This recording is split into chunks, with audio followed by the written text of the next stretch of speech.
एक ऐसा tax system है जिसमें हर सामान और सेवा पर एक तय टैक्स लगता है।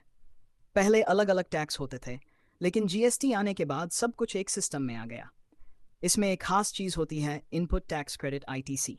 यानी अगर आपने कोई सामान खरीदा है और उस पर टैक्स दिया है, तो आप वही टैक्स आगे बेचते समय एडजस्ट कर सकते हैं। अब यहीं से शुरू होता है फेक जीएसटी स्कैम का खेल। कुछ लोग फर्जी कंपनियां बनाते हैं, उनका जीएसटी नंबर लेते हैं और बिना असली बिजनेस किए सिर्फ कागजों में खरीद फरोख्त दिखाते हैं। वो नकली बिल, फेक इनवॉइस बनाते हैं और दिखाते हैं कि उन्होंने माल खरीदा है, जबकि असल में कुछ भी नहीं हुआ होता। इसके जरिए वो सरकार से गलत तरीके से आईटीसी क्लेम कर लेते हैं और लाखों करोड़ों का फायदा उठा लेते हैं।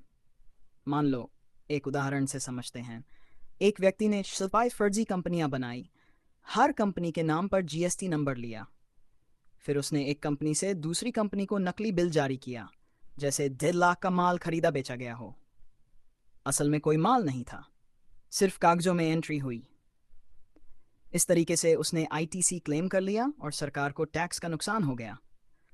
कई बार इसमें असली व्यापारियों का नाम भी इस्तेमाल कर लिया जाता है, जिससे उन्हें बिना गलती के नोटिस आ जाता है और परेशानी झेलनी पड़ती है। अब सवाल यह है कि आप इससे कैसे बच सकते हैं।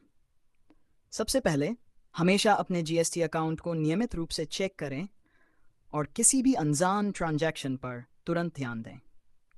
किसी भी नए सप्लायर के साथ काम करने से पहले उसका जीएसटी नंबर ज़रूर वेरीफाई करें।